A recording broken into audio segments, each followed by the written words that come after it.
Tous. Bienvenue donc dans ce dernier séminaire de notre accompagnement OZ. Donc cette fois-ci, vous le savez, hein, l'objectif c'est d'utiliser les réseaux sociaux et surtout d'animer vos réseaux sociaux grâce à l'IA. Donc on a une co-animation cet après-midi pour ma partie sur un peu le marketing digital et les réseaux sociaux et la partie IA avec Stéphane Brattray qui nous accompagne sur ce sujet et qui avait déjà fait un webinaire au mois de juin sur ce sujet qui a été très suivi. Alors rapidement, je fais juste un premier appel, voilà, et j'utilise ici ma molette, très bien. Donc, euh, juste rappeler pourquoi et quel est l'intérêt des réseaux sociaux pour les PME, pour les entreprises et les TPE. Juste pour expliquer que c'est un outil puissants, c'est-à-dire que ce sont des réseaux qui sont aujourd'hui très suivis. Et donc, on a une audience assez rapidement de qualité et surtout en quantité. Donc, on peut toucher plein de gens avec les réseaux sociaux. C'est pour ça, c'est des outils très puissants. Euh, et donc, ça permet à une structure qui commence de très vite construire une marque et après, pour celles qui existent, de consolider leur marque, d'attirer des clients et aussi interagir avec eux. Donc, ça, c'est très important et on en parlera tout à l'heure. Les choses qu'il faut faire, c'est qu'il faut absolument interagir avec les personnes qui vous suivent. Et là, on le dit, hein, c'est à moindre coût. Donc, l'idée, c'est qu'on peut tous utiliser ça de manière personnelle. Et donc, pour les marques, c'est intéressant, on a un public nombreux. Et surtout, ça ne coûte rien. Alors, je mets un bémol, ça coûte le temps que vous allez y passer. Hein. Tout ce que vous faites sur les réseaux sociaux, c'est de la production que vous ne faites pas, mais il faut le prendre que c'est en fait du contact commercial, en fait, ni plus ni moins. Donc, sur ces réseaux sociaux, il ne faut pas réinventer la roue quand on est une structure et une société. Moi, ce que je préconise en général, c'est que d'avoir une communication unifiée, c'est-à-dire que tout ce que vous communiquez par ailleurs, c'est un peu la même chose. C'est juste un outil complémentaire hein, à ce que vous faites déjà. Donc, bien souvent, on a un site web qui existe avec un logo. L'idée, c'est de reprendre les mêmes choses. Et l'idée, c'est de dupliquer sa communication et s'appuyer sur les réseaux sociaux pour promouvoir son site web, promouvoir ses services et justement gagner en notoriété. Voilà, donc l'idée, c'est d'être assez unifié et de respecter. Alors, on est sur les réseaux sociaux. Il ne faut pas aussi oublier on représente sa société, sa structure. Donc, on n'est pas dans le côté un peu sympathique des réseaux sociaux qu'on peut avoir de manière personnelle. Donc, il faut toujours avoir ça en tête également. Le deuxième point que je voulais vous présenter, c'était au niveau de l'audience, juste pour rappeler que ces outils sont utilisés partout dans le monde et que globalement, les classements sont les mêmes partout. Alors, je vais faire assez rapidement, hein, parce que quand on est une TPE, on ne voyage pas et on ne travaille pas partout dans le monde, mais sachez que Facebook, c'est le numéro 1 en France. Il est aussi numéro 1 dans le monde. On a 3 milliards d'utilisateurs actifs sur Facebook. Instagram et TikTok sont dans le top 3 également des réseaux sociaux. Voilà, avec, on voit Instagram, 2 milliards, un peu plus de 2 milliards de personnes qui utilisent dans le monde. Et TikTok, on en est presque à ce niveau-là également. Hein. Donc, TikTok monte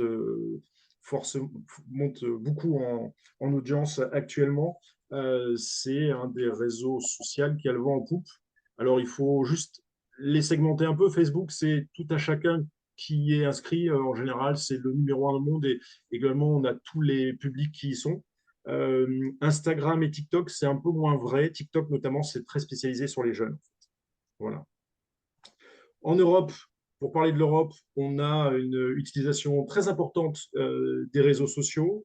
On a les mêmes classements, en grosso modo, hein, sans parler des chiffres qu'on a vus au niveau mondial, donc Facebook, Instagram et TikTok.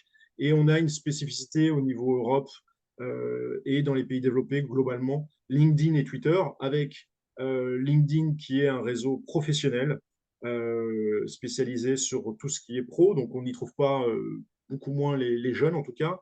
Et pareil, on y retrouve vraiment que les actifs. Donc, c'est idéal pour tout ce qui est business B2B.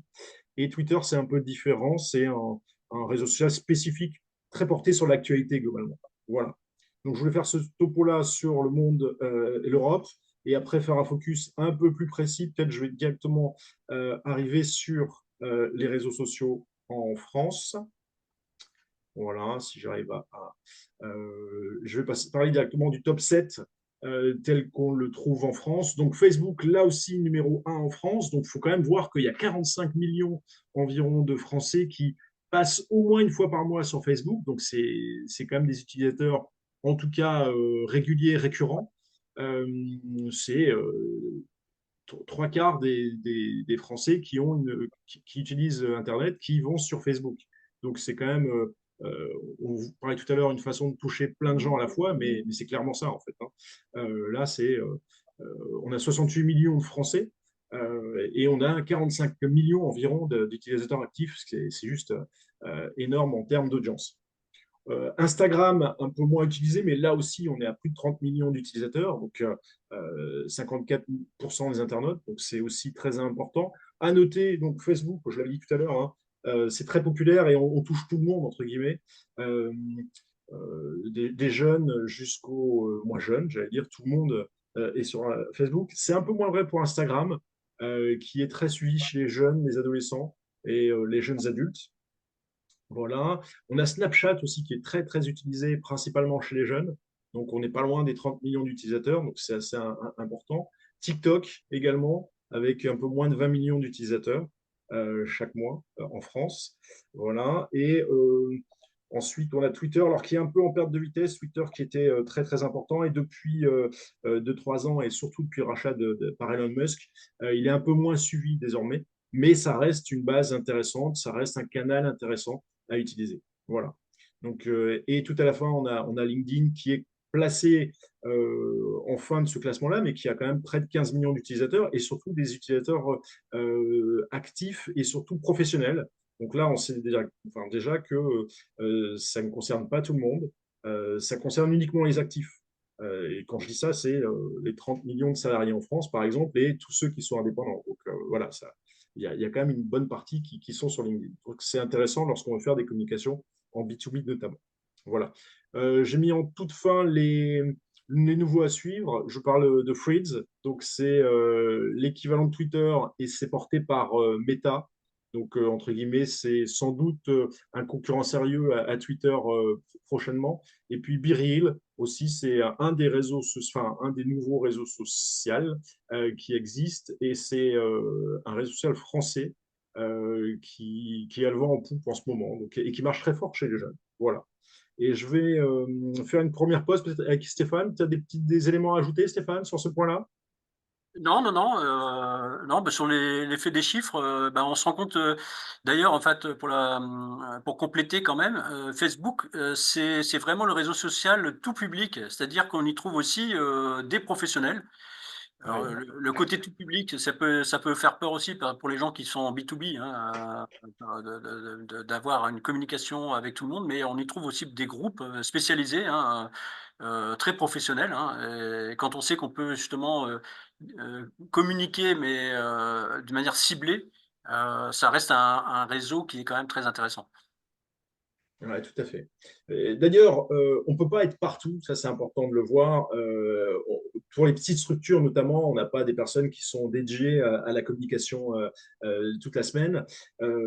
Et donc, plus on est petit et moins on a de temps, entre guillemets, pour travailler là-dessus. En général, je conseille, moi, aux petites structures d'utiliser toujours Facebook, parce que là, c'est entre guillemets facile, tout le monde l'a, et c'est toujours intéressant, et d'en choisir en fonction de ses préférences, un deuxième, voire un troisième. Voilà. Mais c'est impossible d'être bon partout. C'est pas possible, j'allais dire. Il vaut mieux être inscrit sur deux et les utiliser fréquemment, les mettre à jour, que en faire quatre ou cinq et pas savoir les tenir. C'est quasiment impossible d'être partout en même temps. Donc deux, il faut en choisir dans cette liste-là entre deux et trois, avec au moins Facebook toujours. Et derrière, en fonction de son appétence aussi sur les réseaux sociaux, il y a des réseaux qu'on sent moins que d'autres. Donc après, c'est sûr que si vous travaillez sur une marque qui est sur la jeunesse, on est quasiment aujourd'hui obligé d'aller sur TikTok, par exemple. Voilà. Donc ensuite, j'avais deux, trois slides à ajouter par rapport à les petites stats qu'on donne là. Deux, trois éléments. La première, c'est l'authenticité comme pilier central. Ça veut dire quoi? Ça veut dire que Ça sert à rien d'essayer de jouer un rôle sur les réseaux sociaux. C'est difficile à tenir, notamment dans les journées un peu chargées ou dans les semaines chargées ou les périodes plus difficiles. Donc l'idéal, c'est vraiment, et c'est ce qui marche le mieux, hein, c'est un peu le slogan de McDo en fait qui dit venez comme vous êtes. J'allais dire qu'il faut faire la même chose sur les réseaux sociaux, c'est publier comme vous êtes. C'est pour durer justement sur les réseaux sociaux, il faut être soi-même et mettre en avant ce qu'on aime faire, sa façon de communiquer. Et ça sert à rien de jouer un rôle, ça ne tient pas dans la distance en fait. Donc c'est ça qui est plébiscité aujourd'hui, c'est les contenus bruts et authentiques, comme je l'ai indiqué là. Et il faut vraiment faire sa communication comme on est en fait, entre guillemets. Voilà, donc ça c'est un élément essentiel. Et le deuxième sur cette diapo et que je voulais parler, c'était donc être actif pardon, et interagir avec son audience, c'est-à-dire si jamais vous avez des questions sur les réseaux, il faut absolument y aller régulièrement pour répondre aux questions qu'on a éventuellement des clients qui vous poseraient une question sur un de vos produits. Et ça, on ne peut pas laisser une question en suspens en fait. Donc, ça vous oblige, quand vous êtes sur un réseau social, de publier relativement, enfin, toutes les semaines, c'est une obligation, et aussi d'aller voir ce qui se passe sur votre réseau et en fonction de votre plateforme pour voir si des personnes ont répondu, ont fait des commentaires, et il faut engager au maximum le dialogue. Ça, c'est aussi une obligation. Voilà. Ensuite, les formats recommandés en 2024, euh, on est tous devenus, alors pas tous, mais globalement de plus en plus, on est des zappeurs en fait, hein. Donc l'idéal, c'est que si vous faites du texte, il faut être relativement court. On n'est plus à faire de très gros articles aujourd'hui. Il vaut mieux publier 2 fois dans la semaine des courts articles ou des petites animations que de publier une fois un gros contenu qui sera au final très peu lu. Donc, le contenu, c'est souvent assez court. Et là, sur le contenu vidéo, alors ça peut être des vidéos ou même des photos, ça passe bien aussi. Les vidéos, voilà, c'est en format, c'est 8, 15, 30 secondes. Et parfois, il faut le panacher avec des formats un peu plus longs, jusqu'à 60 secondes. Voilà, ça, c'est le format idéal. Euh, Ensuite, on parle d'UGC, donc tout ce qui est contenu qui a été poussé par les utilisateurs, en fait. Donc là, si jamais vous avez des utilisateurs qui mettent en avant des photos sur leur Facebook et sur votre Facebook, ça, c'est idéal pour votre marque en termes de retour. Donc, c'est ce que font très bien les grandes marques. C'est un peu plus difficile pour les petites TPE, PME, mais c'est ce qu'il faut essayer de pousser le plus. Ça, c'est du contenu très intéressant. Voilà. Et enfin, en termes de contenu, ce qui marche bien en ce moment, c'est le contenu éducatif ou informatif. C'est on montre comment on travaille, on montre comment on fait. Donc tout ce qui est tout à l'heure, je parlais d'authenticité. En général, ça marche bien aussi. C'est les artisans qui travaillent les éléments de leurs mains. J'ai plein d'exemples en tête, hein. Des fois, c'est des choses toutes bêtes, mais des vidéos très réussies, courtes, de 15-30 secondes, pour présenter un plat de pâtes quand c'est l'heure du déjeuner par un cuisinier, et ben, ça peut marcher très très bien en fait. Donc l'idée, voilà, on est tous dans son domaine et montrer comment on fait et comment on travaille, pour faire simple. Et avant de passer la parole à Stéphane, qui va nous montrer comment l'IA peut nous aider à produire les contenus.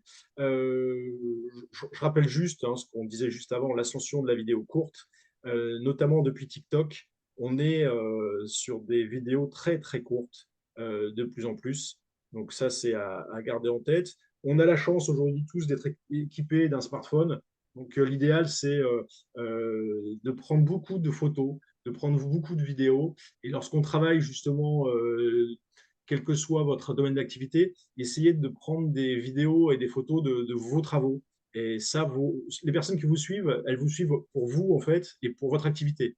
Donc, il faut vraiment partager ces moments-là. Il faut pas, voilà, c'est des choses qui sont très demandées. Les choses que l'on fait dans l'arrière-boutique, j'allais dire, dans l'atelier, c'est vraiment les choses qui marchent bien de nos jours. Voilà. Donc, je ne vais pas aller plus loin sur les réseaux sociaux, hein, on utilise tous, on connaît plus ou moins, mais c'est un incontournable aujourd'hui dans les TPE. Et on va voir maintenant Stéphane qui va nous exposer en fait un peu tout ce qu'on a vu là, mais avec l'intelligence artificielle qui nous permet de, de produire du meilleur contenu et de manière plus fréquente. Alors Stéphane, je te laisse la parole. Ok, merci. Alors, je vais partager mon écran. Voilà, donc alors rapidement, parce que j'ai pas eu l'occasion de me présenter, donc certains d'entre vous ont suivi en fait le premier webinaire, hein, qu'on a eu, donc c'était fin mai, sur l'IA générative. Alors là, on brossait un tableau un peu général, hein, sur l'usage de l'IA générative dans nos petites entreprises. Là maintenant, en fait, l'idée, c'est d'aller plus loin sur un sujet que j'ai découvert il y a quelques mois, hein. C'est l'utilisation de l'IA pour alimenter ces réseaux sociaux. Alors c'est quelque chose, vous verrez, hein, par la suite, sur lequel on peut avoir une grande aide, hein. C'est un outil qui peut avoir évidemment un intérêt qui est important. Comme le soulignait Damien, ben c'est aussi important que ce que vous allez publier vous ressemble. Déjà, j'attire un petit peu votre attention sur le piège, hein, de la facilité, hein, que quelque part, bah, on cherche aussi un petit peu tous, hein, le piège de la facilité qui voudrait que, bah, finalement, on passe peu de temps à finalement alimenter ces réseaux sociaux en faisant faire tout le travail par l'IA. Ce qui est tout à fait possible, hein, vous verrez, hein. Mais cependant, vous vous rendrez quand même assez vite compte, alors d'une part que ça vous ressemblera pas, parce que l'IA, c'est l'IA, vous, c'est vous, vous avez votre façon d'écrire, votre façon de communiquer, qui, ne sera pas, forcément, ben, celle que l'IA va produire. Alors du moins pas tout de suite, parce que après vous allez pouvoir aussi lui demander bah, finalement que ce qu'elle produit, vous ressemble. Mais ça se fait dans le temps. On va voir en fait, ben, différentes choses, hein, dans le programme, bah, c'est comment en fait, effectivement, transformer, vos réseaux sociaux en véritables moteurs d'engagement. Alors pourquoi? C'est parce que, ben, c'est un outil qui est, comme le disait aussi Damien, c'est gratuit, c'est à notre portée, il y a énormément de monde et ça serait dommage pour nos petites entreprises de ne pas en profiter. Le frein souvent qu'on a et je vais vous avouer, c'était le mien, hein, il y a encore très longtemps. Le frein, c'est le temps, parce qu'on sait que ça prend du temps, hein, il faut être honnête, hein, ça prend du temps et même avec l'IA, malheureusement, enfin, il va quand même falloir y consacrer un petit peu de temps. Alors beaucoup moins, vous verrez, beaucoup moins.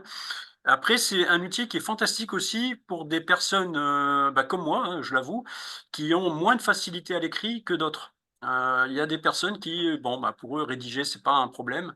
Beh, pour d'autres, ça peut se compliquer, c'est-à-dire avoir, les bonnes tournures de phrases, avoir les sujets. Bah, c'est un petit peu comme un écrivain, hein, on peut être en panne en panne d'idées et cetera bah, voilà, quand c'est pas notre métier de base, hein, de rédiger, voilà, d'avoir un outil, qui va nous aider à avoir de la créativité, parce que c'est ça aussi, c'est-à-dire, à vous aider dans la créativité de vos contenus, bah, c'est quelque chose qui est assez fantastique.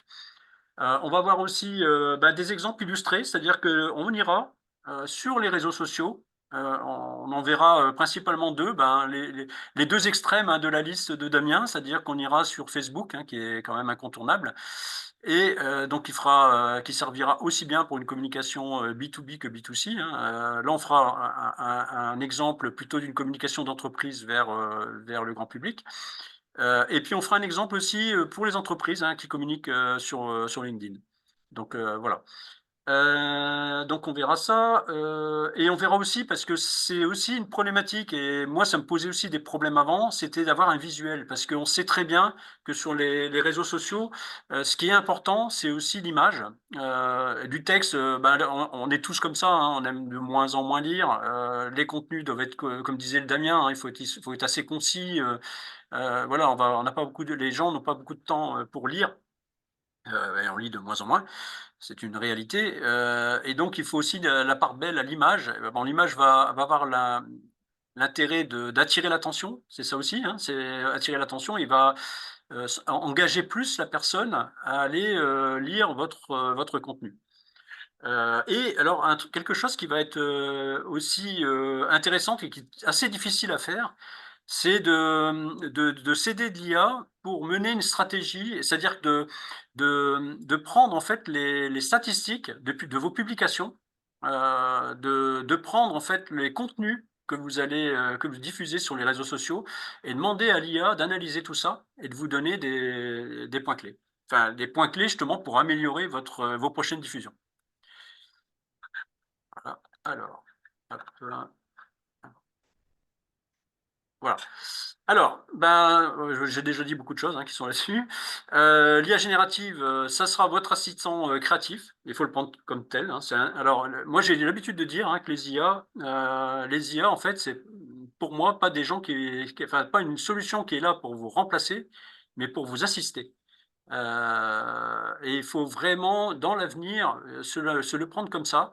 Et comme tout assistant, bah, ça va nous assister dans ce qu'on a à faire, mais le maître, c'est quand même vous.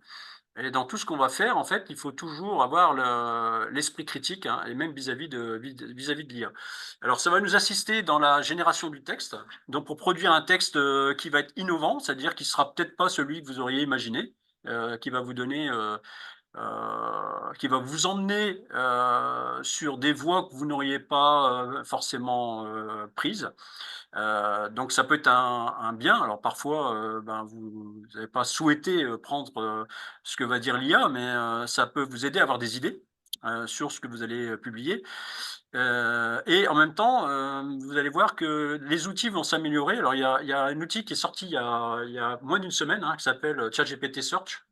J'ai fait une publication, hein, sur LinkedIn à ce sujet. C'est-à-dire qu'on va aussi pouvoir utiliser en gros les moteurs de recherche pour s'aider à trouver des sujets, et ces sujets seront évidemment synthétisés par l'IA.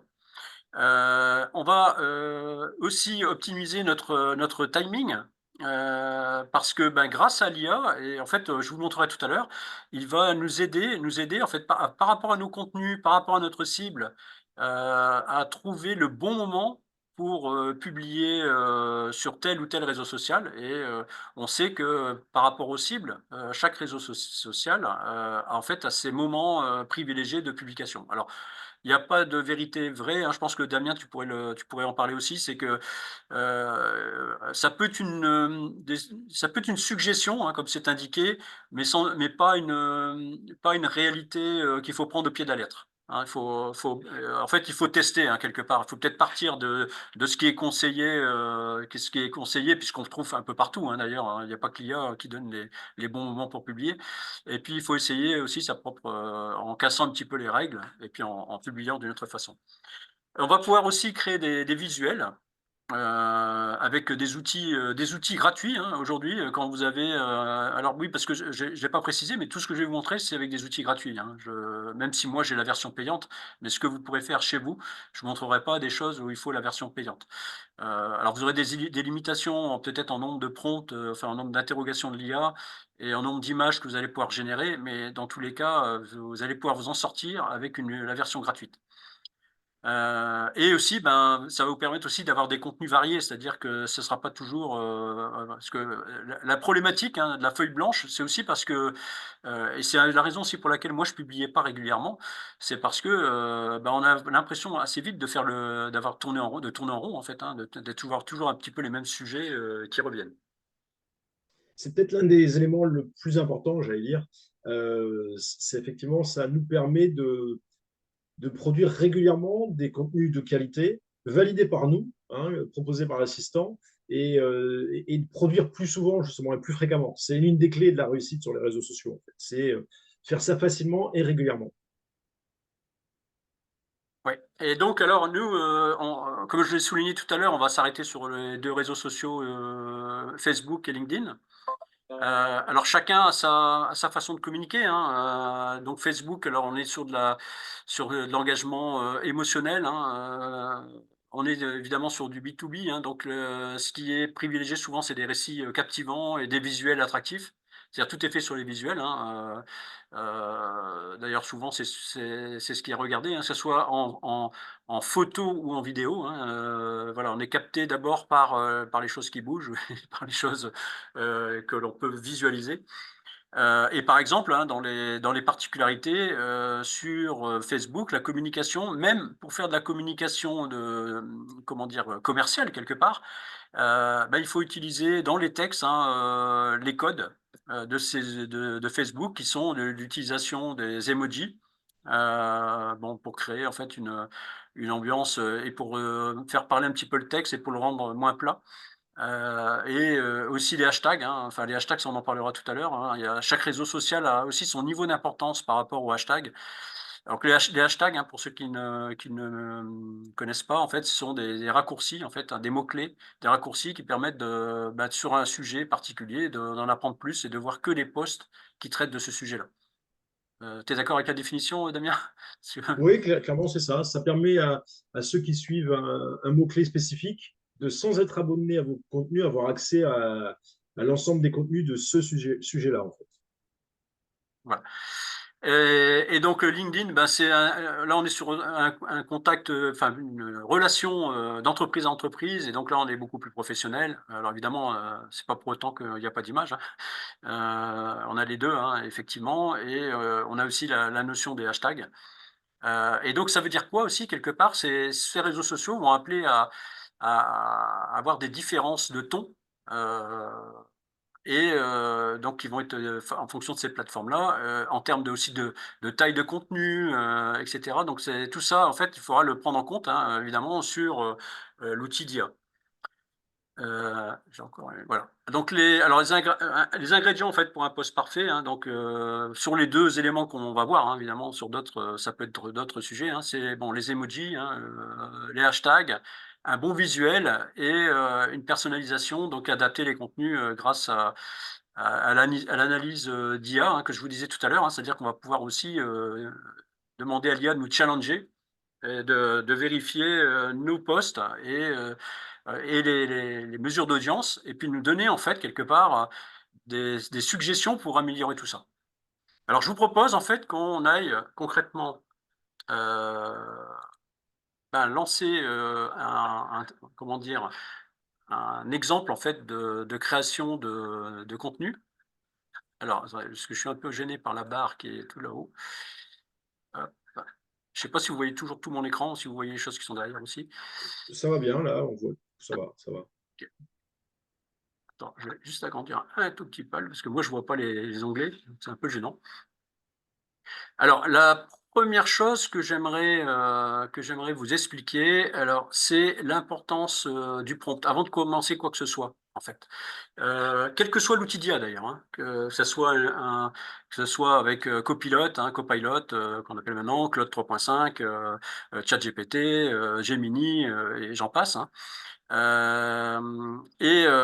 Justement, alors je lui ai posé la question parce que, alors moi, depuis plusieurs mois maintenant, je m'applique et j'explique en fait en formation, parce que je l'ai pas dit, mais en fait j'anime des formations hein, sur l'IA générative. J'explique en fait des règles, une règle pour s'assurer d'avoir la meilleure réponse possible d'une IA. Parce que c'est ça aussi un peu le problème, c'est que d'être sûr que ce que l'IA nous raconte, ça soit le meilleur d'elle-même, le meilleur que l'IA puisse nous produire, et pas rester en surface sur un sujet. Et donc, il y a des éléments importants qui sont au nombre de 4. Alors, il y en a beaucoup, hein, des éléments, finalement. Parfois, il y en a qui en ont 5, 6, 10, 15 même, j'ai vu. Mais en fait, en gros, si on résume, il y en a vraiment 4 qui sont fondamentaux. Le premier, c'est de donner un rôle à l'IA.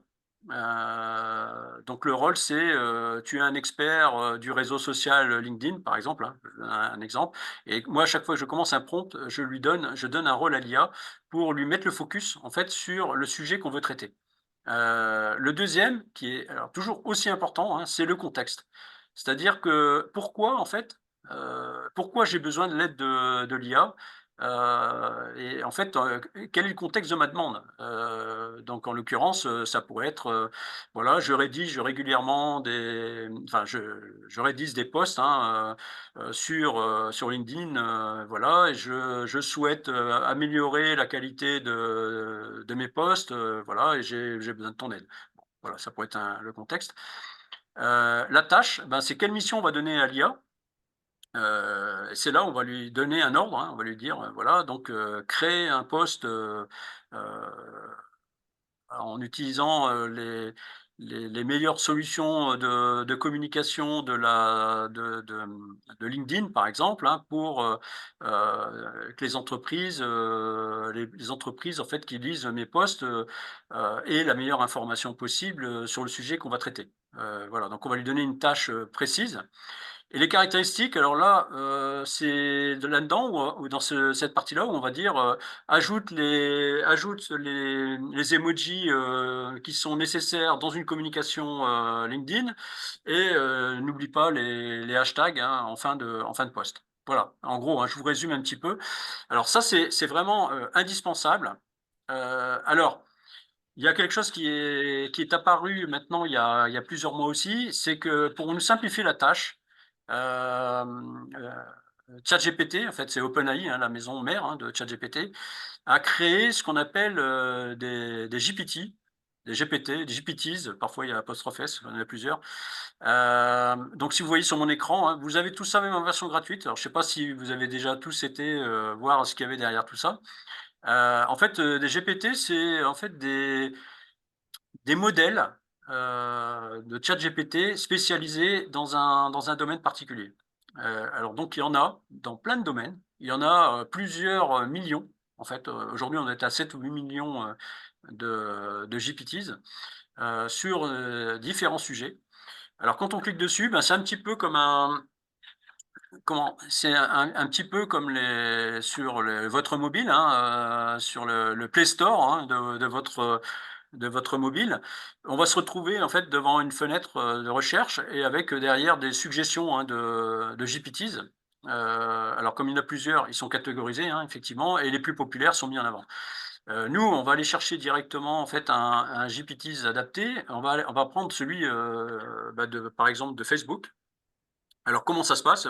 On tape le mot-clé. Alors il y a un truc qui, j'espère, va arriver très prochainement, il n'y a pas d'IA dans la partie recherche. C'est-à-dire qu'il faut taper le mot exact. J'espère que ça va arriver vite quand même, parce que ça aiderait beaucoup, parce que comme il y en a des millions, donc là, il faut taper sur je cherche Facebook, je peux pas dire je cherche un GPTs pour Facebook qui fasse ça, ça et ça. Non, là, je dois taper Facebook, et puis j'espère que Ceci, ceci dit, Stéphane, si tu ne le trouves pas, tu peux toujours demander sur notre onglet avec Oui, ChatGPT de te sortir le bon terme pour trouver le GPTs. voilà. Oui. Bon, mais enfin, ça aurait été plus simple, peut-être de l'avoir là, Oui, mais c'est ça vrai. arrivera sans doute. Et là, voilà, on a une liste en fait de GPTs. Alors, alors comment choisir le bon? Parce que c'est ça aussi. Alors déjà, il faut connaître un peu l'anglais. Désolé, ils sont pas encore traduits en français. Souvent, ils sont créés par les anglophones, hein. Donc, on circule. Alors, il y a un élément qui est intéressant, c'est de regarder le nombre d'utilisations. Le nombre de fois où ça a été utilisé. Alors qu'il y a un nombre ici, hein, donc c'est marqué 50 000. Alors c'est pas mal, mais sauf que là, ça semble être un Facebook plutôt pour ce qu'on appelle Facebook Ads, qui permet de faire la publicité en fait sur Facebook.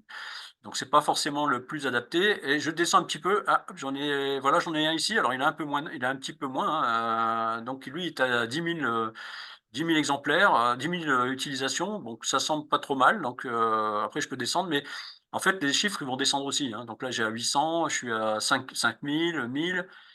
Donc bon, on va prendre celui qui semble le plus utilisé, qui semblerait être le plus performant. Donc je le prends et là, donc, je vais me trouver donc sur une petite explication, hein. Voilà, il est noté par des internautes, des gens qui l'utilisent régulièrement, hein, et donc c'est la catégorie écriture. On sait, voilà, il y a eu plus de 10 000 conversations. Et donc je peux démarrer le chat. Hop, voilà. Donc je vais me retrouver ici. Alors j'ai des petites suggestions de si je sais pas trop quoi faire avec l'outil. J'ai des petites suggestions ici hein, pour m'aider en fait. Mais là, en fait, je vais écrire directement le prompt hein, qui va me permettre de préparer mon post sur Facebook. Alors, je vais vous épargner mon écriture hein, qui va prendre du temps. Je vais vous faire un copier-coller directement. Voilà.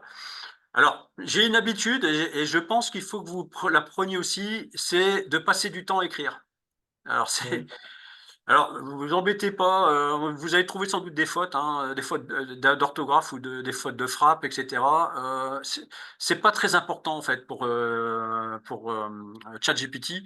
En fait, c'est pas important du tout parce que lui, il interprète très bien le langage et il interprète très bien les fautes, et que ce soit des fautes de syntaxe, de dyslexie, etc. Ça pose aucun problème à l'IA. Alors là, alors vous retrouvez, alors vous allez me dire, mais tiens, j'ai pas mis, par exemple, le premier truc, c'est le rôle. Vous pourriez me dire: «Ah bah tiens, Stéphane n'a pas mis, il nous a dit: il faut mettre le rôle». J'ai pas mis le rôle, pourquoi? Bah, parce que là, je suis à l'intérieur d'un GPT. Je suis à l'intérieur d'un GPT qui a été programmé, pour, Facebook. Donc j'ai pas besoin de lui demander, «Tu es un expert de Facebook?» C'est fait. Il est déjà un expert. Hein, il est déjà en fait, dans son domaine et il est spécialisé là-dedans. Donc là, j'attaque tout de suite, sur le contexte, hein. Donc je suis un artisan, fabricant de bougies décoratives et de bougies parfumées, voilà. J'ai pris la décision de communiquer régulièrement sur Facebook. Je vais alterner entre des posts où je montrerai le process de création et de fabrication artisanale de mes bougies. Ce que disait tout à l'heure Damien, c'est-à-dire rien de tel que de montrer ce qu'on fait. Les gens adorent ça, en fait, adorent voir le côté artistique, enfin artisanal et même parfois artistique hein, de ce qui est fait dans une entreprise. Ma cible principale, je lui donne des précisions, hein, est constituée, j'aurais pu mettre de 62% de femmes entre 25 et 55 ans, parce que je sais que voilà, c'est ma cible dans ce genre de produit. C'est complètement faux, hein, je l'ai inventé. Hein, ça. Bon, tout ce que j'ai au-dessus, évidemment, c'est inventé. Hein. Donc là, justement, sur la cible principale, c'est le genre d'information qu'on pourra avoir par la suite. C'est-à-dire que quand on aura commencé à communiquer sur les réseaux sociaux, qu'on aura bien communiqué, qu'on ira retirer les stats de nos publications que nous propose Facebook ou LinkedIn, et ben là, on demandera à ChatGPT d'analyser tout ça et de nous dire bah, finalement quelle est ma cible, voilà, et est-ce que je communique bien avec la bonne cible, etc. La tâche qui est ici, alors je fais un truc un peu particulier, j'en profite aussi pour montrer des choses qu'on appelle en fait l'arbre de pensée, hein, qui est une technique aussi de prompt sur les IA, c'est-à-dire que je vais faire travailler l'IA en plusieurs points, en plusieurs étapes. Bon là c'est tout petit, hein, c'est 2 étapes. Je vais d'abord lui demander de trouver 5 thèmes pour la période de fin d'année, donc pour créer un post sur la période de fin d'année. Et quand il aura trouvé, quand je serai content de ce qu'il m'aura trouvé, en fait, en étape 2, en fonction du thème que je choisirai, donc je vais lui demander de créer un post engageant. Alors, à mon avis, il le ferait d'office engageant, puisqu'il est déjà préprogrammé hein, pour faire des posts engageants, avec un lien vers une page web de mes produits, de ma boutique e-commerce. Voilà. Entre les 2 étapes, attends mon feu vert pour continuer, parce que si vous ne faites pas ça, ça peut arriver qu'il il va faire l'étape 1, étape 2, et il ne va pas s'arrêter entre deux. Ça dépend. Donc, il vaut mieux lui demander d'attendre votre feu vert avant de passer à l'étape 2. Donc là, je vais le lancer, on va le faire en live. Alors je l'ai fait aussi, par ailleurs, hein, si jamais ça se passe mal ou si, on n'est pas satisfait, je pourrais aller voir, ce que j'ai préparé hier. Alors voilà, alors merci pour ces informations. Voici 5 idées de thèmes. Voilà, donc il vous propose, hein, lumière et chaleur, pour les fêtes d'hiver. Alors moi je suis pas l'artisan, donc je vais avoir du mal aussi à faire un choix, hein. Là, je vais faire un choix un peu au hasard, hein. Allez, le processus de fabrication, vous voyez, là, on aurait pu faire, celui-là, mais bon, il faudrait que j'ai des photos, et cetera. Alors, on va prendre quelque chose de plus simple, hein, voilà, bah, par exemple, on va prendre le 2. Alors, vous voyez que là, j'ai même pas besoin de lui dire, j'ai pris le choix numéro 2, bougie personnalisée, je vais carrément taper 2, hop, parce que lui, il comprend tout, normalement. Voilà, ben voilà, il a bien trouvé et voilà. Donc là, il est en train d'écrire mon post et il a intégré, vous voyez, les fameux emojis, hein. Bon, on est sur le thème de Noël, donc il a mis les petits sapins de Noël, etc. Il a mis en avant le titre, etc., etc. Voilà. Il a pas oublié de faire le lien vers la page produit, c'est-à-dire qu'il m'a laissé un endroit pour pouvoir mettre mon lien vers mon site internet et vers ma page d'atterrissage hein, pour acheter. Voilà, ne tardez pas, la saison des cadeaux est déjà là, offrez, etc. Et il a même complété avec les hashtags que vous voyez là. Alors, je m'arrête tout de suite sur les hashtags. Pour l'instant, les hashtags, ils sont pas forcément écrits correctement. comment dire, la logique voudrait que les hashtags soient écrits en minuscules, pas avec une première lettre majuscule, et pas forcément de caractères accentués. Alors là, je sais pas si Damien, tu as des choses par rapport à ça.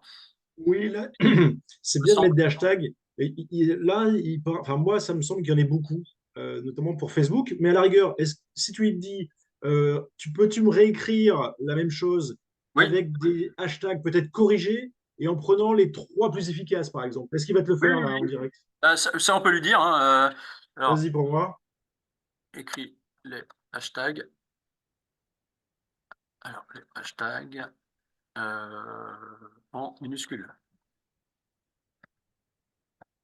Et tu aurais pu lui dire aussi, oui, Je n'ai pas mis le S, c'est pas grave. c'est pas grave. Ah donc il réécrit ok, Oui, il convainc. réécrit tout le temps, hein, mais ça, c'est pas très grave. Ouais, mais très bien, très bien. Il va tout réécrire. L'intérêt, c'est comme ça, on peut faire directement un copier-coller. Donc, il a bien répondu. Alors après, moi, ce que j'ai du mal, c'est effectivement ce que je connais pas exactement bien sur Facebook, c'est vraiment les règles, hein. Est-ce que c'est vraiment en minuscule? Bon, on m'a dit que oui, hein, donc je pense que. Mais voilà. De toute façon, Oui, dans tous les là-dessus, cas, effectivement. l'IA peut se corriger. Alors, il y a un truc aussi que vous allez peut-être avoir sur vos propres. Quand vous allez créer vos propres prompts, c'est que parfois les titres sont écrits à la méthode américaine. C'est-à-dire qu'ils ont tendance à mettre une majuscule à chaque mot. Je ne sais pas si vous avez fait attention.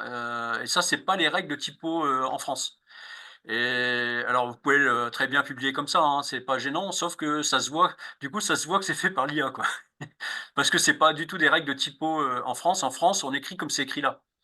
Alors là, je pense qu'il le fait pour une raison simple, parce que j'ai activé une option que vous pouvez activer aussi de votre côté, qui s'appelle Memorize, mémoire en fait, en gros. C'est que depuis septembre, ChatGPT a une mémoire des échanges que vous avez avec lui. Alors, par défaut, l'option est peut-être pas cochée. C'est possible, hein. Alors moi, elle était cochée par défaut, mais je crois que pour des raisons aussi de l'IA Act, hein, je ne sais pas si vous avez entendu parler, donc c'est l'IA enfin l'acte européen qui régit en fait les IA en général. Il me semble que pour des questions aussi de RGPD, cette option est peut-être pas cochée par défaut. Mais quand vous la cochez par défaut, en fait, il faut savoir que ChatGPT apprend de votre comportement avec l'IA. Alors moi, je l'ai corrigé plusieurs fois, hein, et là, il semble qu'il il me fait plus la faute. Donc d'écrire avec des majuscules. Je pense que j'aurais pu faire pareil. Peut-être que par la suite, il me mettra automatiquement des minuscules hein, sur les hashtags. Je peux faire un petit commentaire par rapport à tout ça, Bien sûr. ce que tu as produit. Alors, je trouve ça à la fois magique, parce que effectivement, c'est propre, il y a le sapin de Noël, les étoiles, le texte est bien, il n'y a pas de faute. Euh, Franchement, c'est propre et c'est beau. Je dirais que les jours ou les semaines où on n'a pas le temps de faire sa propre com, c'est parfait, j'allais dire. Et ça permet de justement avoir des fois des superbes. Mais il ne faudrait pas utiliser ça tous les jours, par exemple, parce que je trouve que c'est limite trop propre. Tu vois ce que je veux dire? C'est limite trop promotionnel presque, en fait. Ouais. Donc, et tout à l'heure, je parlais d'authenticité, donc j'ai ça aussi en tête. Donc, l'utiliser un peu quand vous n'avez pas le temps, c'est parfait. Et puis, pas oublier, allez, une fois sur deux, d'y mettre un peu votre sauce à vous, avec des. Faut pas hésiter. Enfin, voilà, il ne faudrait pas s'enfermer seulement dans ce genre de communication promotionnelle. C'est juste, Je vais, en termes de réseau social, c'est ce que je préconiserais. alors, je vais Même aller si je plus trouve loin. que c'est magnifique, hein, le truc est trop propre, en fait, presque. Ouais, je vais même aller plus loin. C'est que systématiquement, pour moi, hein, systématiquement, il faut y mettre sa patte, hein. Oui, ouais, On peut y mettre sa patte et demander de le retravailler à l'IA derrière, parce que bon, si vos phrases sont mal construites, enfin, il y a un problème de construction de phrases ou des choses comme ça, ben, l'IA va vous corriger derrière. Donc c'est intéressant. Mais moi, en fait, je ne. Alors là, c'est parce que je suis pas l'artisan en fait, hein. Mais moi, quand c'est oui, pour oui. effectivement, je ne laisse jamais un contenu complet fait par l'IA. Voilà, je vais retravailler forcément derrière. Et il faut Voilà. aussi dire Alors, que on va parfois, aller un peu plus vite parce que le temps avance. ah oui, ça fait déjà 45 minutes, oui. Ok. Ok. Bah, je te laisse Euh, nous illustrer ça. Ouais, je vais vous faire une illustration. Je vais demander à l'IA en fait de créer en fait une image pour illustrer tout ça. Hop, alors, hop, voilà. Donc Je vais lui demander de créer un prompt d'un visuel à l'horizontale, parce que sur Facebook, c'est plutôt le type de visuel qu'il faut faire. Alors peut-être qu'il n'y a même pas besoin de le faire, parce que comme on est dans Facebook, il va savoir quel type d'image il faut produire. Alors là, il m'a fait quelque chose que j'aurais pas voulu. Alors on va pas prendre le temps de le faire. J'aurais voulu qu'il m'écrive le prompt, c'est-à-dire qu'il m'écrit ce qu'il allait demander à l'IA d'image. Là, il me produit l'image directement. Alors voilà, donc là, il m'a produit une image, bon, qui est peut-être un peu chargée, il y a beaucoup de bougies. Après, ceci dit, on voit qu'il y a des sapins de Noël, etc. Donc c'est pas délirant en fait, hein. C'est pas débile. Je sais pas ce que tu Mais en tu penses. vois, j'utilise un peu ChatGPT. Je ne savais même pas que désormais, on pouvait créer les images directement dedans, en Oui, même dans la version gratuite, hein. Alors fait. D'accord. vous allez être vite limité. Alors faites attention parce que dans la version gratuite, vous avez deux ou trois images de produites et c'est pas valable pour la journée entière. Donc il faut attendre le lendemain pour D'accord. en refaire. Ok.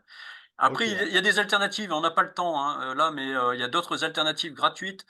Enfin, disons, il y a toujours une partie gratuite hein, dans les alternatives. Notamment, vous pouvez essayer Leonardo AI, donc qui est une IA spécialisée dans l'image. Mais il y en a plein, hein. Vous avez Firefly aussi, c'est Adobe. Adobe Photoshop. Hein. Donc ils ont sorti leur partie génération d'images hein, qui s'appelle Firefly. Il y en a plein sur le sujet. Pour en trouver, vous allez sur YouTube, hein, vous tapez IA images ou vidéos et vous allez avoir plein de gens qui vous présentent des solutions. Enfin, c'est ce que je fais, hein, de toute façon. Voilà. Donc, ce que je vous propose, c'est maintenant de faire un exemple comment dire, d'un post pour LinkedIn. Pour gagner du temps, je ne vais pas le réinterroger directement. Je vais vous montrer comment. Non, il n'est pas là. Voilà, LinkedIn. Alors j'ai fait de la même façon, c'est-à-dire que là, je vais chercher sur GPT là, une IA, enfin un GPT qui soit spécialisé dans les posts pour LinkedIn. D'accord? Et là, je fais le même genre de choses, hein, donc effectivement, je ne lui demande pas de rôle, hein, je lui dis que c'est une agence de conseil en gestion hein, qui souhaite partager un retour d'expérience sur l'implantation de l'IA pour augmenter la productivité de ses équipes. Donc, il y a un an et demi, aucun collaborateur ne connaissait l'IA générative. Et aujourd'hui, ils l'utilisent tous au quotidien hein, pour, par exemple, mettre propre hein, les notes prises durant des conversations avec leurs prospects ou clients. Voilà, ils utilisent aussi Copilot. Voilà. Alors, j'ai pris la décision de communiquer régulièrement sur Facebook d'ailleurs, c'est LinkedIn. Bon, bah, ça va, il est sur LinkedIn. Hein, donc, il faut faire attention au copier-coller hein, parfois. Alors, je vais alterner entre des posts où je parlerai de l'usage de mon entreprise et plus généralement de l'apport de l'IA dans mon activité. Et là, pareil, je lui donne la tâche et j'ai lancé derrière. Voilà, je vous ai pas. Alors, ça vous arrivera souvent, même avec la mémoire, c'est qu'il va commencer à vous écrire en anglais. Mais ça, c'est un défaut qui existe depuis le début. Hein. Un coup de temps en temps, il vous répond en anglais. Donc là, on l'interrompt et on lui demande d'écrire en français. Là, j'ai mis en français. Et il est reparti pour faire tout ça en français. Et pareil, il vous propose en fait des suggestions derrière, donc que j'ai choisi. Donc ça, moi, ça me permet, par exemple, j'ai pas d'idée hein, de communication pour la semaine prochaine. Tac, et je vais lui demander.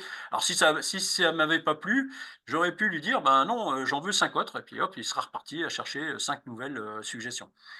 Et là, bah, je lui dis, point 3, invente un usage. Parce que là, c'est pareil, sur le point 3, en gros, c'est personnalisation des interrogations clients grâce à l'IA, expliquer comment l'IA permet à vos équipes. Donc, ça voudrait dire que moi, je devrais interagir derrière, expliquer comment mes équipes l'utilisent. Alors, je lui ai demandé d'inventer pour l'exemple, hein, invente un usage, ce qu'il a très bien fait derrière, l'IA pour des réponses clients ultra personnalisées, le, le game changer. Donc, en plus, il utilise des termes très marketing. Alors chez machin, voilà, chez telle entreprise, nous avons décidé de réinventer notre relation, etc. Donc un exemple concret, voilà, lorsqu'un client peut lancer le contact, voilà. Donc il y a tout le texte adapté en termes de contenu à LinkedIn, avec aussi un appel à l'action, hein, envie de voir comment l'IA peut révolutionner l'expérience de votre entreprise, parlons-en, vous voyez, donc toujours un appel à l'action. Voilà, alors il n'a pas mis les hashtags. Alors, je suppose que peut-être que sur LinkedIn, ce n'est pas aussi important que sur d'autres réseaux sociaux, parce qu'il ne me le met jamais en fait. J'ai beau à chaque fois le faire, il met rarement en fait les hashtags. Donc il les ajoute quand même, vous voyez, il est gentil, enfin, il est obéissant, donc il m'a ajouté les hashtags qui sont en lien évidemment avec le contenu. Hein. Voilà, et derrière, je lui ai demandé de créer pareil un visuel, hein. Alors là, c'est plus compliqué parce qu'on est un peu sur l'abstrait, hein, donc là, il a interprété en fait le post et il a généré une image qui me satisfaisait pas parce que le texte en fait, le texte dans l'image, c'est quelque chose que les IA d'images savent encore pas très bien faire. Sauf les toutes récentes. Mais là, elles ont vraiment du mal, alors parfois, il y a des fautes, hein, oui, ou des lettres en Ah ouais. plus, Mm. donc c'est pas très clair. Alors j'ai demandé plusieurs fois et à chaque fois, bon, il me l'a mis et à la fin, j'ai corrigé l'image parce qu'on peut avec, DALL-E, on a un outil en fait avec une brosse, hein, en gros et là où il y avait le moins de texte possible, j'ai fini par lui demander, alors je sais plus, ça va être à la fin complètement, j'ai fini par lui, voilà, j'ai agi sur l'image, c'est-à-dire qu'en cliquant dessus, on va pas le faire parce qu'on n'a pas trop le temps. Voilà, j'ai brossé en fait, la partie texte et donc il me l'a effacé. Et donc j'ai quand même réussi finalement à avoir ma publication. Alors j'ai fini aussi en lui demandant, quelles étaient les meilleures plages de publication. Heu, alors et c'est adapté évidemment aux réseaux sociaux, parce qu'on n'a pas regardé tout à l'heure, mais par exemple pour LinkedIn, hein, les meilleurs jours pour lui, hein, encore, à vérifier, hein, mais c'est le mardi et le mercredi qui sont considérés comme les jours les plus performants pour les audiences professionnelles en France. Donc c'est bien aussi adapté, hein. Les heures de diffusion, entre 8 et 10 heures, et il explique pourquoi, c'est ça qui est quand même pas mal. Entre 8 et 10 heures, au moment Mhm. où les professionnels commencent leur journée, entre 10 et 12, bah, la pause, et 17-18, juste en fin de journée, car ils prennent le temps de consulter les réseaux avant de terminer leur journée. Voilà, c'est là où il y a peut-être le plus de personnes. Voilà, donc là j'ai tous les éléments pour communiquer. Je vais juste terminer très rapidement pour vous montrer, comment on peut analyser aussi ces posts. Donc l'analyse des posts en fait, je l'ai peut-être déjà sorti. Analyse, voilà, ici. Voilà. Alors j'ai pris, alors donc là ce que j'ai fait, alors c'est comme je l'ai fait hier, c'est plus accessible. J'y ai mis en fait le fichier Excel, produit par LinkedIn, concernant un de mes posts. C'est-à-dire que, on peut en fait, sortir les stats, hein, produites, sur chacun des posts que vous faites, hein, sur, LinkedIn, mais c'est Facebook, c'est pareil. Mhm. Et donc là, je lui ai demandé, je lui ai demandé directement de m'expliquer en fait, de m'expliquer en fonction de mes posts, bah, comment améliorer ma diffusion de posts. Alors je lui ai copié carrément le post en fait que j'avais fait, et surtout, en fait, c'est un post qui avait été fait avec, l'IA, donc il s'est autocritiqué, c'est bien. Alors ceci dit, comme je le dis, hein, à chaque fois c'est réécrit aussi, il y a un peu de moi il y a un peu de moi quand même dedans, hein, il faut se rassurer là-dessus. Voilà, fait une analyse critique d'un de mes posts et des statistiques en pièce jointe et là derrière, alors il lance, un outil, qui s'appelle, Python, donc il code en fait derrière et il analyse le fichier. Alors la première fois ça n'a pas fonctionné, ça arrive souvent et la deuxième fois il la réanalyse, il a trouvé qu'il y avait, des informations sur les performances et sur les données démographiques. Voilà, et tout à la fin, parce qu'on va pas regarder tout ce qu'il a travaillé, tout à la fin, il a fini par me donner des conseils. Voilà. Alors, des conseils qui étaient pas bons, mais je l'ai corrigé par la suite, hein. Pour toucher davantage les grandes entreprises, alors je ne l'ai pas précisé, j'aurais pu lui dire, bah, moi ce qui m'intéresse ce sont que les petites entreprises, mais je l'ai pas dit. Pour toucher davantage les grandes entreprises, pardon, comme celles de plus de 10 000 employés qui représentent, 7 de mon audit, enfin des gens qui ont cliqué en fait sur mon post. Ouais, ça aurait pu voilà, donc il me donne ses différents conseils.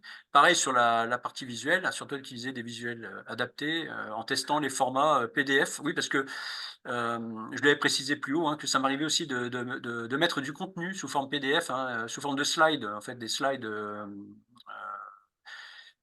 donc qui permettent d'aller plus loin, en fait, dans le contenu. Voilà et en fait, je lui ai dit: «En fait, ma cible prioritaire n'est pas les grandes entreprises, mais plutôt les TPE-PME, donc prends ça en compte dans tes recommandations». Il a complètement changé. Donc voilà, dans tes posts, concentre-toi sur des cas d'usage et ça m'a fait, vraiment, tilt. Dans mes premiers posts, c'est un truc que je vais prendre en compte, hein, c'est de plutôt faire des cas d'usage, des exemples en fait, de montrer, directement applicables pour les TPE-PME. Là, la simplicité, l'accessibilité, document PDF, pardon, plus approfondi. Voilà. Voilà exactement en fait, ce qu'on peut faire avec l'IA pour aller, soit faire des choses simples, soit, pour aller très, très loin en fait dans l'analyse fine en fait pour, analyser après coup en fait nos posts et vérifier si on peut ou pas, les améliorer.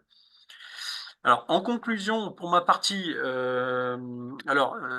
les IA, c'est bien. Moi, j'utilise au quotidien, hein, évidemment. Gardez bien en tête que bah, vous devez rester maître hein, de ce que vous publiez, parce qu'il y a aussi, là, on en avait parlé il y a 3 mois de cela, hein, ce qu'on appelle les hallucinations. Les hallucinations. Et donc, il faut à tout prix maîtriser le sujet que vous allez aborder avec l'IA, parce que le risque, c'est que si vous allez dans un domaine que vous ne maîtrisez pas, vous risquez d'avoir des choses fausses et publier des choses fausses, et donc ça va être contre-productif par rapport à votre communication. Donc, il faut quand même maîtriser les sujets que l'on aborde. Il faut pas forcément être un expert, hein, mais savoir un peu de quoi on parle, et ne pas hésiter à, par exemple, utiliser notre IA. Alors pas Copilot, hein, parce que Copilot c'est la même base en fait que ChatGPT, mais pour y utiliser, je sais pas pourquoi, je sais pas, par exemple Claude 3.5 hein, ou Gemini, pour vérifier si le sujet que vous abordez est traité de la même façon, hein, et si s'il n'y a pas d'erreur. Voilà, et puis c'est d'être régulier. Mais ça, Damien le disait déjà. Mais en fait, ce qu'on se rend compte, c'est le fait d'utiliser des outils d'IA. Enfin, ça, c'est ce que je ressens pour moi, hein, c'est pour ma part, c'est que ça fait tellement gagner de temps, et ça ouvre tellement aussi la créativité, c'est pour moi, c'est vraiment fantastique pour quelqu'un en fait comme moi, je suis vraiment qui peut être parfois en manque d'inspiration, et qui n'arrive pas forcément à être régulier. Là, maintenant, depuis que je l'utilise, je sais que je vais pouvoir être régulier, parce que je trouverai toujours un sujet, en fait, pour pouvoir y travailler, et l'IA va m'aider à en trouver un, quoi. Et ça, c'est vraiment fantastique pour ce côté-là. Je te laisse la parole, Damien, peut-être pour conclure aussi sur. Oui, alors je vais m'appuyer sur tout ce que tu as dit. Bah, bravo pour la présentation de toute cette partie IA. À chaque fois, on est subjugué par les résultats. En tout cas, c'était le cas au niveau du texte et aussi au niveau visuel. Donc, c'est juste un petit extrait de tout ce qu'on peut faire. Donc, c'est toujours très intéressant. Euh, Juste, oui, c'est un outil d'aide. ChatGPT et les autres outils sont des outils d'aide. Parfois, ils font aussi des erreurs. Donc, ou même, des fois, ils font trop bien. Et il faut rester régulier sur les réseaux sociaux et il ne faut pas que ce soit trop souvent promotionnel en fait. C'était un peu ce que je reprochais tout à l'heure au texte, mais rien n'empêche d'ailleurs de le dire à ChatGPT en disant est-ce que tu peux me le tourner un peu moins promotionnel. C'est aussi un dialogue avec ChatGPT. Quand il fait des erreurs, on peut aussi le corriger en direct ou même lui demander de ressortir autre chose. En fait. Donc voilà, ça c'est en tout cas très intéressant. Il ne faut pas oublier quand même le côté authentique. Donc c'est bien de sortir des visuels tout faits avec l'IA quand on y arrive et qu'on trouve des trucs de qualité comme tu l'as fait. C'est bien. Après, on aime quand même du côté authentique. Quand on est artisan, n'hésitez pas à alterner ces visuels-là avec vos propres visuels. Et même si ce n'est pas parfait, euh, les internautes adorent tout ce qui est fait maison.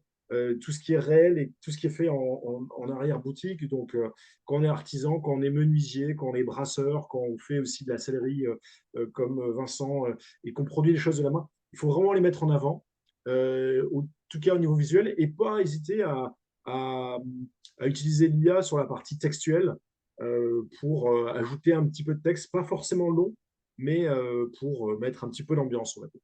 Voilà. Donc, c'était qu'un des exemples. C'est vrai qu'on a fait là 1 heure, donc on va devoir s'arrêter là. Euh, mais le sujet est passionnant, donc on aurait pu faire la journée, je crois. Ouais. Alors, il y avait juste on n'a pas répondu à vos questions. Alors, ça va, il y en a une là de questions sur la différence réelle entre la version gratuite et la version payante de ChatGPT. Alors, c'est quasiment valable pour toutes les IA. Elles ont un fonctionnement double. Elles ont la partie freemium, c'est-à-dire en fait gratuite, hein, et en fait, bah, finalement, les opérateurs se servent de ce que vous faites avec les IA hein, pour se payer en gros. Hein, en fait, en gros, là, dans le cas de ChatGPT, c'est pour améliorer l'IA, pour Mhm. améliorer son apprentissage.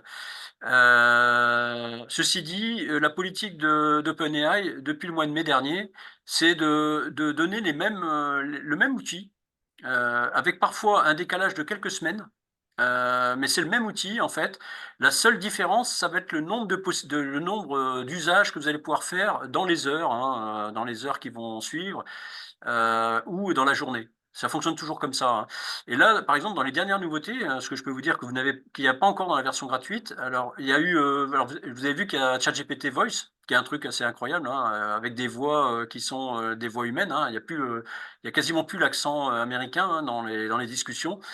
Il y a ça, et ce qui n'est pas encore disponible sur la version gratuite, c'est alors GPT Search. Alors, D'accord. ChatGPT Search, c'est un truc qui est un peu révolutionnaire. Et je peux poser juste une question. Le coût d'ailleurs aujourd'hui, ChatGPT, si on Alors veut le coût de l'acheter, la c'est combien? version la coût de la version payante, en France, ça revient à peu près à 22 €.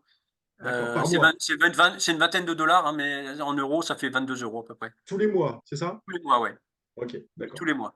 Alors malheureusement, c'est pas illimité, comme Ah oui, malgré, mais bon, ça va, moi je suis jamais arrivé au bout, hein. Heu, d'accord. donc ça va loin quand même.